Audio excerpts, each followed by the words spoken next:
Buzzpound, thanks for joining us. Got my visor on. Week 5 victory. Ian, you feeling good, man?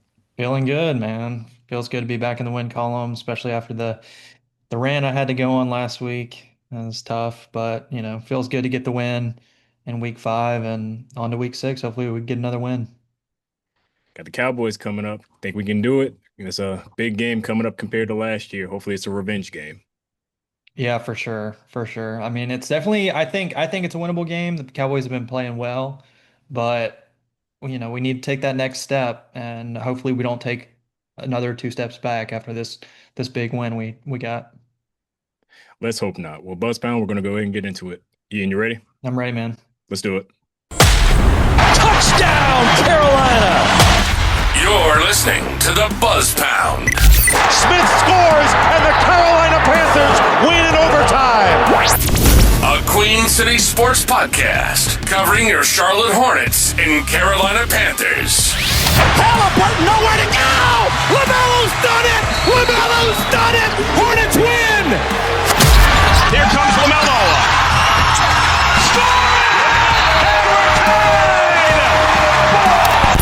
Here are your hosts, Ian Blair and Cam Gardner.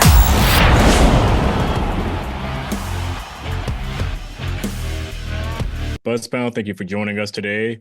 Back with another video covering a solid week 5. Well, can't say fully solid, but a solid second half week 5. How about that, Ian? Yeah, it was good. It was a good win. Good win. Started off rough. Bryce turned the ball over a couple times, really back to back, and went down 17-0. And I was like, oh, here we go again. But this team rallied, and it's kind of what we wanted to see, really all year. Kind of saw it against the Cardinals a little bit, late comeback, but couldn't get the win ultimately against the Cardinals. But it was nice to actually, after we make some mistakes, come back and win the game. And obviously, some big players this week, some big plays being made. I know you'll go into stats later, but Rico Dowdle rushing for over 200 yards was huge. And I think our line blocked really well in the run game. And shout out to Miami's defense because they're not very good. I think it was a mixture kind of our run game was really good and a kind of a mixture of the Dolphins defense not being very good. But you know, 206 yards is 206 yards, especially in the NFL. No matter who you're playing, it's extremely hard to do that. And he's tied second in most rushing yards for a Panther in a game, I believe. He's tied with either Jonathan Stewart or D'Angelo Williams, and I think one of the two also has the number 1 spot. So it's really good to see, and a huge win. It was the Rico Dowdle show.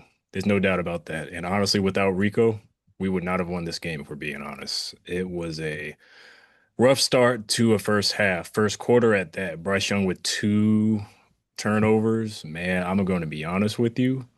You texted me and told me you were turning it off.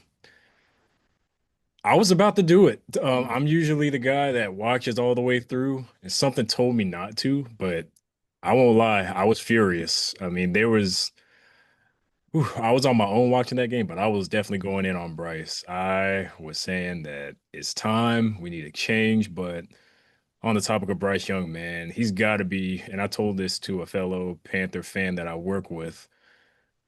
Bryce Young has got to be the most confusing player I've ever seen or one of, because to go from what he did in that first quarter into that second half, it's night and day. And it's just like, where is that at the beginning of the games? And like, what is it that, brought that on? Like, it amazes me every time when he does that. I mean, in reality, I personally say was still a bad team. This is a win. We went against the Dolphins, who aren't a good team, but coming back 17-0, that was pretty huge. But like you said, the Dolphins defense isn't that good, so that gave us some advantage there. But even just the game managing that Bryce Young was able to cut on, man. I mean, Jimmy Horn, that was a big catch in the fourth quarter. That was a game on the line catch and throw. Yeah, it's 4th down. Yeah, fourth down. And without that, we definitely would not have won that game. Man, I mean, if we could just find that momentum, whatever that is that they're able to discover, I wish they could just start the game with that because it seems like there's so much potential, but at the same time, it's so confusing on how Bryce Young starts. I mean, even throwing the ball off of a lineman's head, which was insane to me. I don't know if you saw that play or not, but it was very silly. It was funny, but it made me so mad. And even whatever that was of a turnover, it looked like he just dropped the ball, and I don't understand what happened there. But at least he was able to get it together and turn it around. But I want to see more of that, and we keep talking about that, but it's so confusing to me. Yeah, yeah, it's definitely weird. He's kind of struggled a little bit, honestly, in his entire career in the NFL. Aside for a game here or there, really starting the game, he's always looked really rough in like the first quarter. Except for last week against the Patriots. He did drive down the field on the first possession, score a touchdown, and then we ended up getting absolutely blown out from there on out. But even like just beginning of the year, week one in his career, he's never played well. I don't think he's had a good week one game at all. Which is good for us in a way because he's played well throughout the towards the end of the season, every year in his career so far, in his early career. He's kind of gotten better throughout excuse me, throughout the season. And hopefully he can continue that path kind of through this year because we've already got 2 wins. But yeah, it's just weird. It's weird how he starts off so slow and so sloppy, and we dig ourselves in these holes. Um, and then luckily we were able to come out victorious. But he did the same thing in Arizona. We started off really slow, turned the ball over. That first drive, he had that, fumble six on third down, and had a turnover, had an interception, I believe, on a drive after that.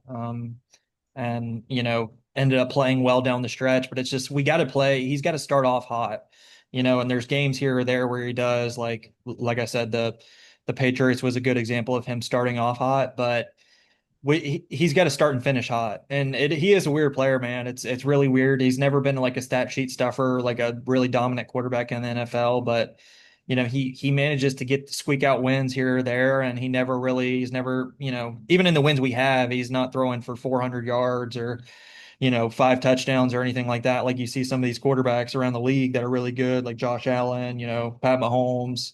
Even though the Chiefs have been struggling this year, but he's a quarterback that can do that. As it's the same with Lamar Jackson, even though they've been struggling. It's really good quarterbacks.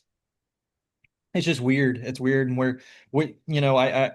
I talk about it all the time. We got to be really good. This team's got to really be really good. Field position battle. Third down stuff like that because we don't have that really solid MVP quarterback. So it's kind of got to be a whole team effort. And Rico Dowdle, shout out to him, man. I mean, he really helped us. Our defense played really well. We held them 19 yards rushing, I believe, as a team, which is insane. Especially because our defense the last couple years has really, really struggled against the run. I thought Derek Brown played at all pro level. You hear nothing about him really in the media besides Panthers media. You don't hear about him in these league media. You don't see any posts or anything on social media, but that guy can play, man. He's a really, really good player.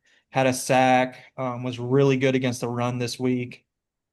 And he's been a steady force for us when he's on the field. Obviously missing a lot of time last year, pretty much the entire season. But I love watching him play. He's a great pick, and he's really the anchor to our defense, which as a whole played really well on Sunday.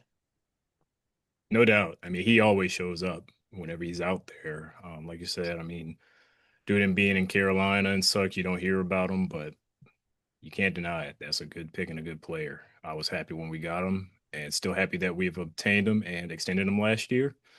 So, as long as we have that with the defense and continue building around that, I always feel pretty decent about our defense, but still some mistakes there. I feel like there's no reason by the end of this season that there shouldn't be a change at the coordinator position personally. But seemed like this game there was a lot of calls made by head coach Dave Canales. They kept referring to him as the play caller. So might have been one of the first full games we ever seen with him making certain calls throughout the game. It's like you said, it's just not just Bryce Young, but the team overall just has an interesting dynamic. I mean, we can have it put together, and then like last week against New England, we don't have it together. So I don't know, man. But going into a few stats here, Bryce Young only finished with 198 yards and 2 touchdowns, like you mentioned. He's not that MVP quarterback that's going to give you like 400 plus yards a game. Um, hasn't done that quite yet. Um, Rico, like you said, 206 rushing yards, which is the second highest rushing total in franchise history. I mean, man, he was just consistently breaking off big runs, including bursts of 53 of 43 yards in the second half. So he was just overall fun to watch. Now, I can't lie to you. I almost had a heart attack when I saw him limping off that field. That scared me so bad toward the end of the game. I don't know if you saw that or not, but Yeah. Yeah.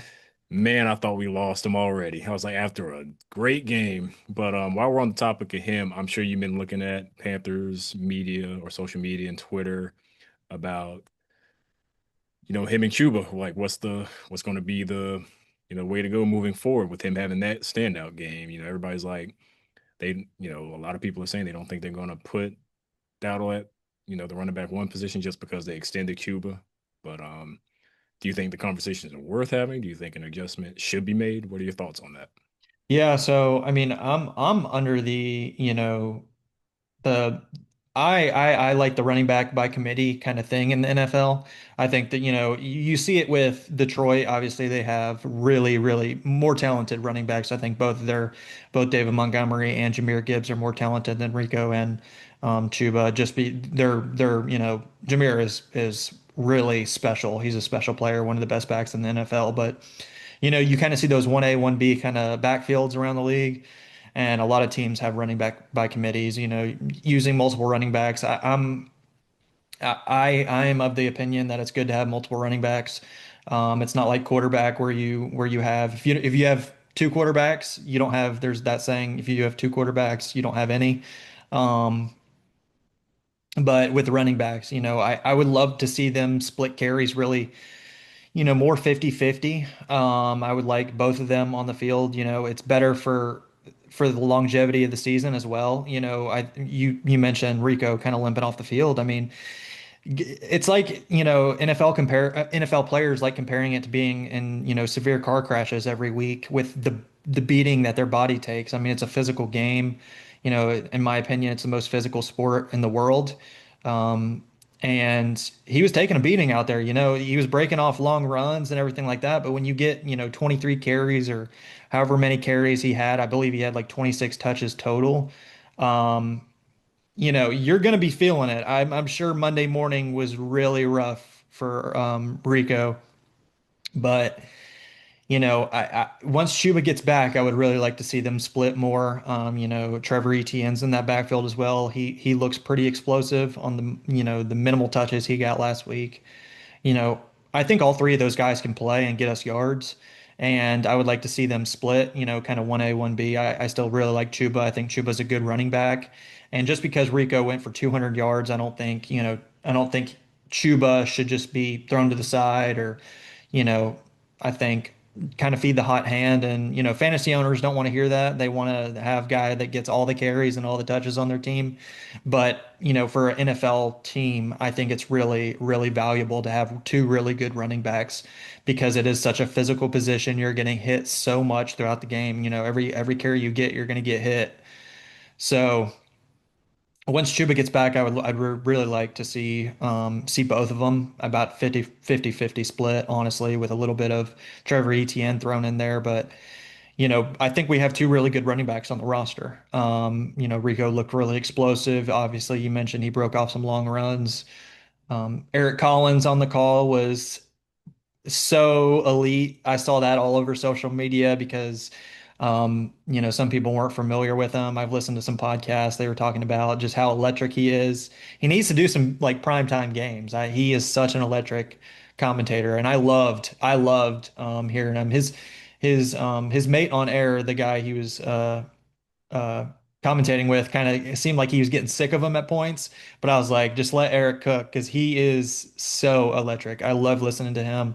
And honestly, he's too good for Charlotte in some points. I mean, having to call the Hornets games every week, he deserves better, and hopefully the teams can turn around because he is so electric, especially on the Rico. I think it was like the 53-yard carry when he broke two tackles. It was just electric call.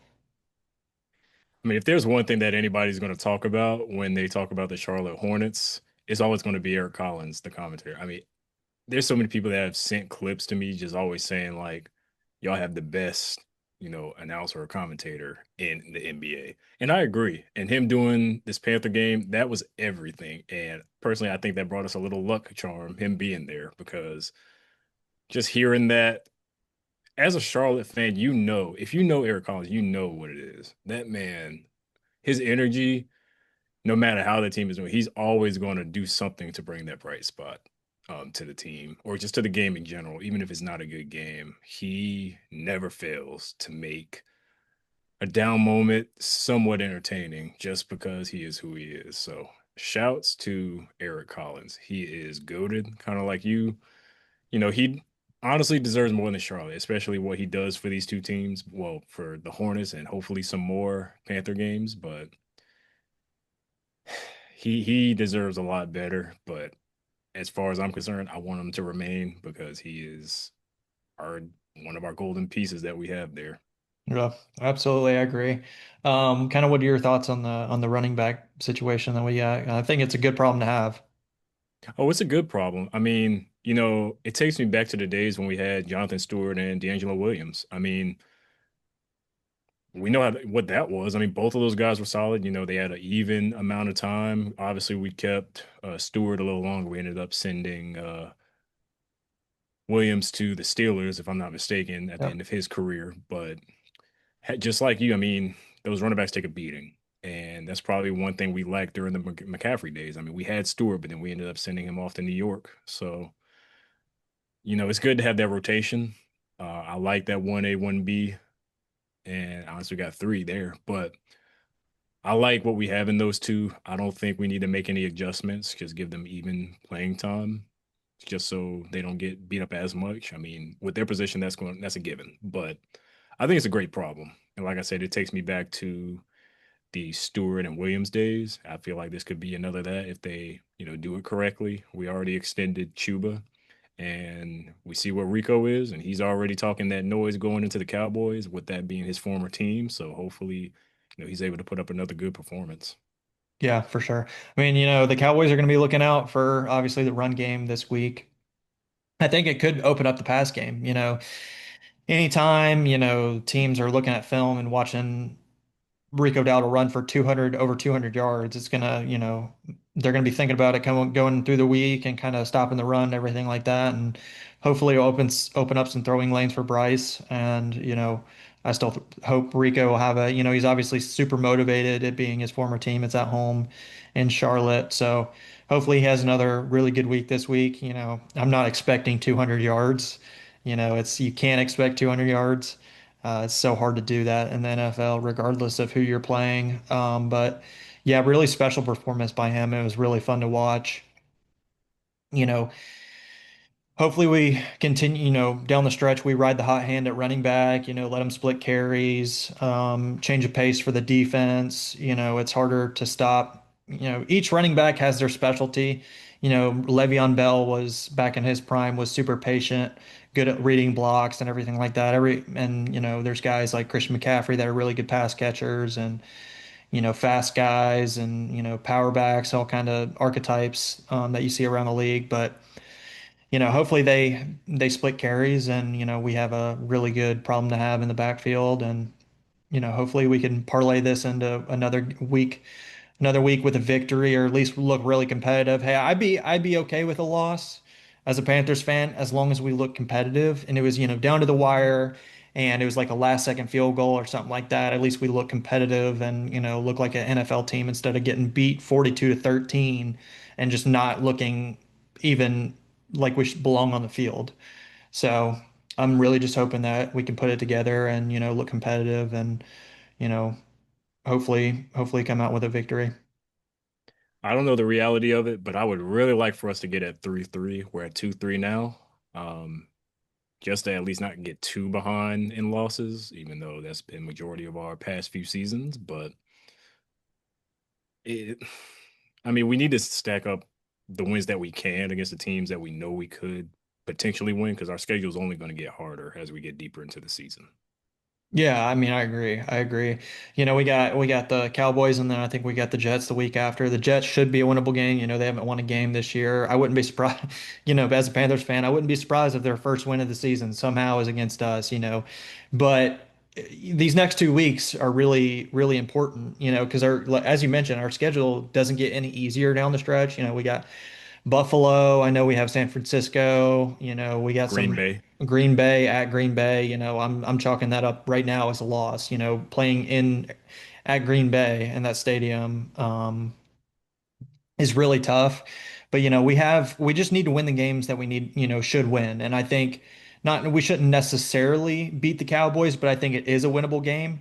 And, definitely a game that if we're looking, to compete and be around 8 wins, it's definitely a game that needs to swing in our favor. But, we could be sitting potentially, I'm not, not to speak too soon, but we could be 4-3, here in a couple weeks. And, looking down the rough stretch of our schedule where we're probably going to drop quite a few games just because of the teams we play. We play some really good teams down the stretch. So I think these next 2 weeks are going to be really important if we want to have a somewhat competitive season. For sure. I mean, after the Jets, we got both the Bills and Green Bay back to back. So that's why I'm saying these certain games, it's crucial we try to get as many wins as we can just because we see what the schedule is going to end up being. But, hopefully, like you said, I mean, as a Panther fan, we could be that first win for the Jets. Unfortunately, we just don't know with this team. Um, we're just unpredictable. I mean, Yeah. the way we started this past Sunday, I mean, I don't know if I would have really believed anybody if they told me we would have came back from 17-0 in the first half. Yeah. I genuinely don't know how much I would have believed that the way Bryce Young was, turning over the ball and so many other mistakes. I mean, and some of these just seem so careless. I mean, Bryce Young, especially the way he dropped the ball. I mean, it didn't make any sense what he was trying to do there. And I know he's a unique quarterback. His size is a big disadvantage for him, but at times he can make it work. But it's just so much, it's so much more. And I'm gonna be honest. I know we talked about briefly earlier about the way he started off. I don't know about you. I wasn't like all in on it, but I genuinely thought that they might end up taking Young out of the game early and put Dalton in, even though that would not have been the answer. We did that last year. It worked for a few games, but it made the stat sheets look a little bit better. But I really thought Canales might have done that at some point, the way it was going. Yeah. Yeah. I mean, I think ultimately we have so much invested in Bryce Young. It's like a make or break it year for him. It's hard for me to see, depending on how things fall, everything like that, I'd be surprised if he gets benched during the season just because we traded up to get him. We gave up a sizable amount to trade up to get him. So there's already so many, assets that we gave up to draft him that we got to let him play and see what can happen. I was right there with you though. I mean, I was so frustrated and so, pissed off because it looked like, going down 17 nothing, look like how the team was looking, it was like, rinse and repeat. It was like we do this every week, we struggle, we turn the ball over, end up getting blown out. But I turned it off for like 5, 10 minutes and kind of came back together, came back down because I was really heated for a moment. I was just frustrated because, you know, I was like, this organization, man, it's just so frustrating. But we really turned it around, and I mean, shout out to the team, man. They were resilient. They proved me wrong. They proved a lot of Panthers fans wrong, and hopefully we can, keep it going and not move backwards. We got to build some momentum, and we've got to, learn how to win and stay consistent with it. And we got to have a good week of preparation. Team's got to prepare really good because, Dak's been playing well and they have a solid team in Dallas. Obviously, they're going to be probably going to be missing some pieces still, CeeDee Lamb, but they've got some players, man. Javonte Williams has been playing really well. They're running back. Um, and they're not an easy win by any means, especially for the team like the Panthers. I think it's going to be a competitive game. Hopefully, it's a competitive game. I'm hoping I don't have to turn the game off after the halftime because we're losing 30-0 or something crazy like that. But I think we have the talent to hang right there with them and potentially win the game, especially if everybody plays up to their ability and Bryce doesn't turn the ball over. It's huge for us not to turn the ball over. I mean, imagine it wouldn't really even been close, I think. Um, once the clock struck zero, I don't think it would have been close if Bryce didn't turn the ball over because it put them in really good spots.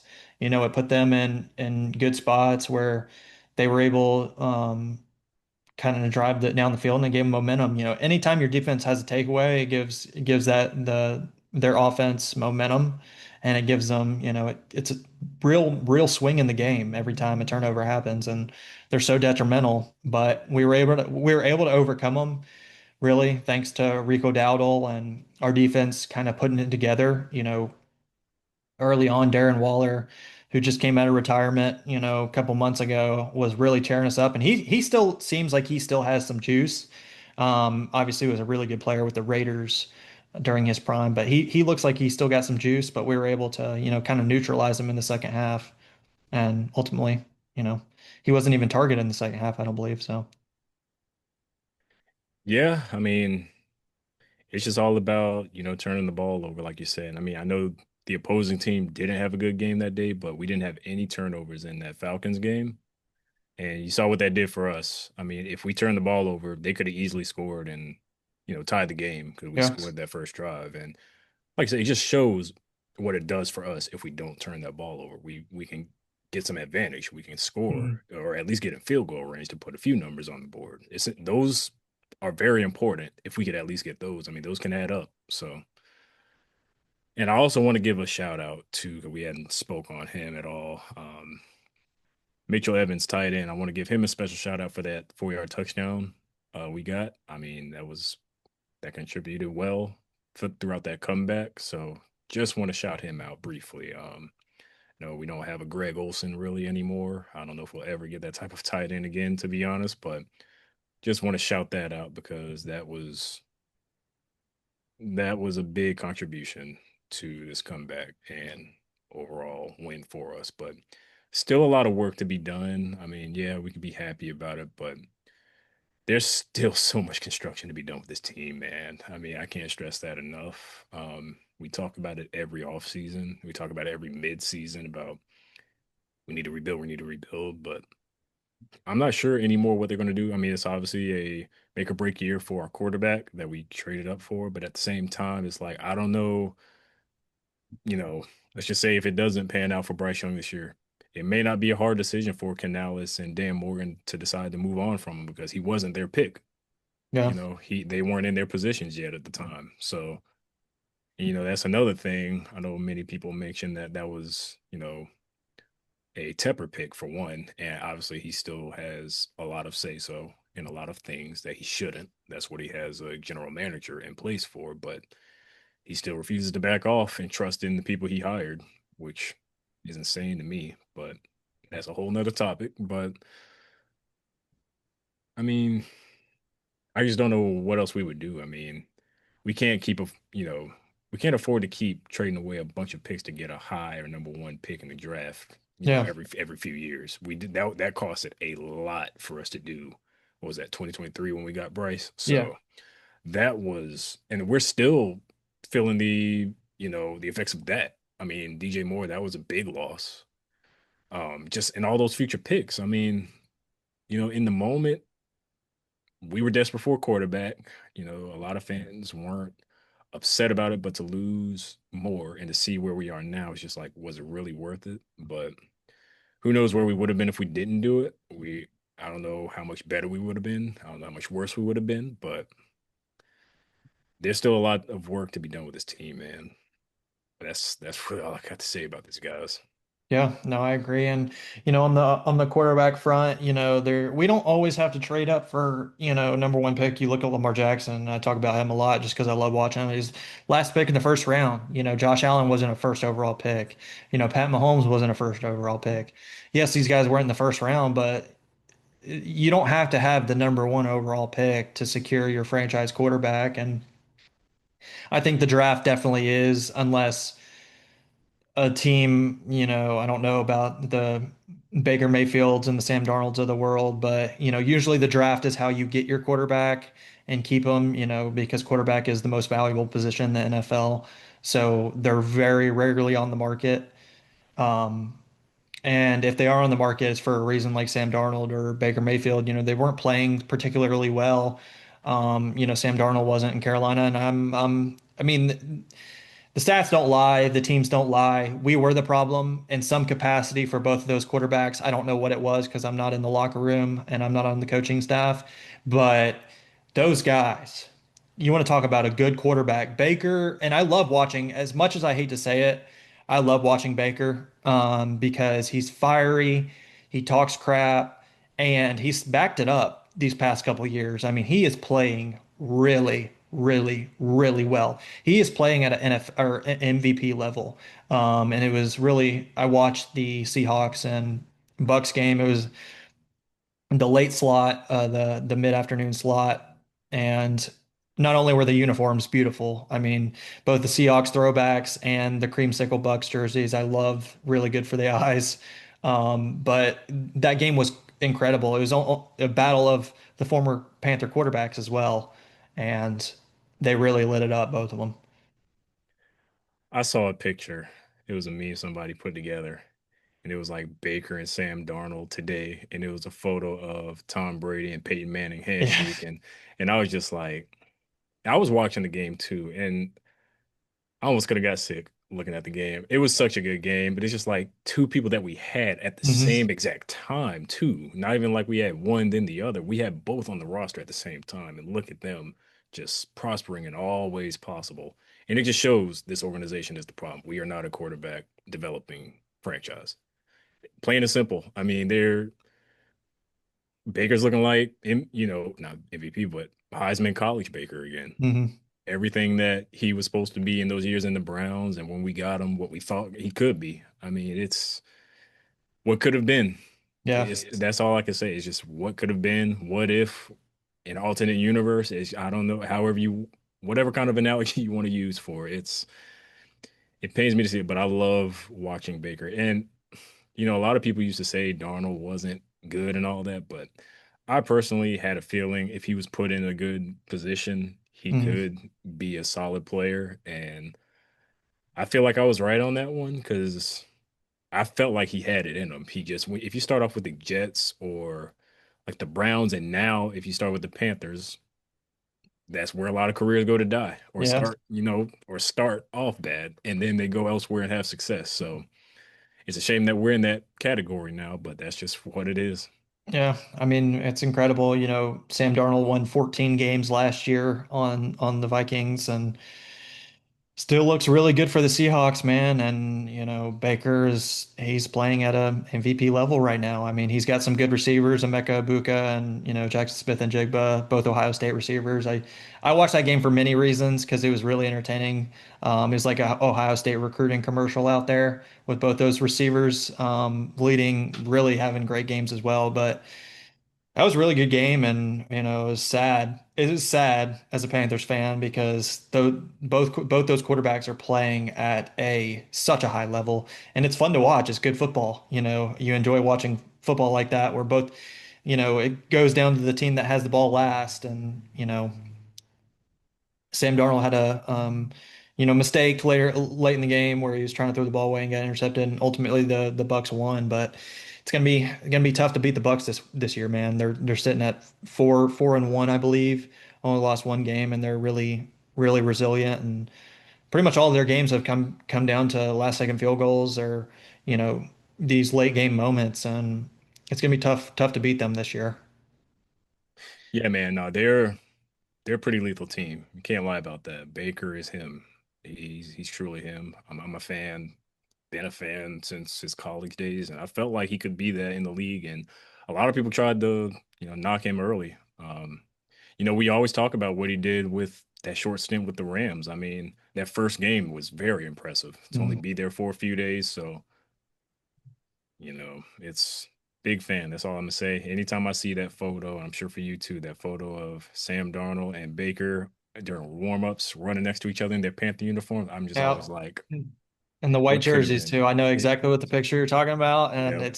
it sucks. I hate that picture because I'd love to have just one of them right now. No knock to Bryce, but he's not. Bryce is not even touching the level that both those quarterbacks are playing at right now. And yes, the situation always matters. But I would say both obviously Seattle and the Buccaneers have better situations, better alignment from owner to general manager, everything like that. And I don't think their owners are calling the shots over there as far as I'm concerned, but I'm pretty sure our owner is calling a lot of the shots over here. So, good for them. I wish them all the success. I would love to see one of them. I think Baker has a real shot at MVP just looking at the season he's having. I mean, Mike Evans is out and he's still going crazy on the stat sheet and looking really good. And I love that he's so fiery and such a competitor. And yes, some of his antics when he was immature and in college were kind of, questionable. But now that he's matured, he has a wife, he has a family,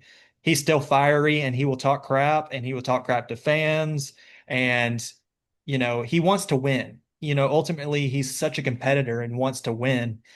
And I love that out of a quarterback. We saw it a lot with Cam Newton. We had those days of Cam Newton being a fiery competitor and backing up his trash talk, and that's why he's Superman. But hopefully Bryce can continue to play decent, and hopefully we can win some more games this year.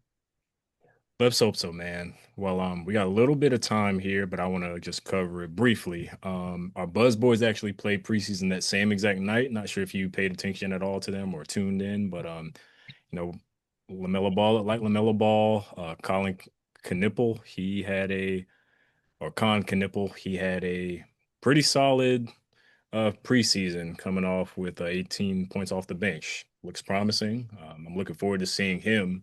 Hopefully a healthy Brandon Miller back, LaMelo Ball being him. Just hopefully those ankles can stay healthy for him, and along with the rest of the guys. Yeah.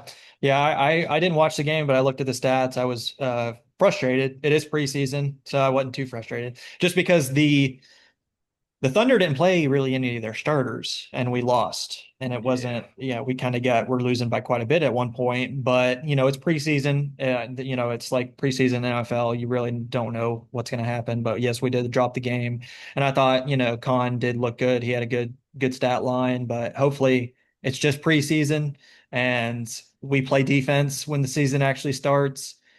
But it's almost that time for regular season NBA ball. Yeah, man, October is one of my favorite times of the year when you have, basketball, football all at the same time. Then you got college as well getting ready to start up. College football is already going and hockey as well. So it's just one of those good times of the year when you got a little bit of everything. And our Canes will be back soon too. So. Yeah, for sure. And so I got my Carolina Hockey Club hat. Shout out to the Canes up in Raleigh. But as always, Buzzpound, we appreciate y'all joining us for season 2, episode 6. As always, you can follow us on both X and Instagram at Buzzpound Pod, and you listen to our podcast on both Spotify and YouTube. And as always, we are the Buzzpound. Keep pounding and keep the high mentality. See you next time. Ready? Thanks for tuning in to this episode of the Buzzpound. Be sure to subscribe, leave a review, and let us know what you thought of this episode. Until next time, this is the Buzzpound. Touchdown.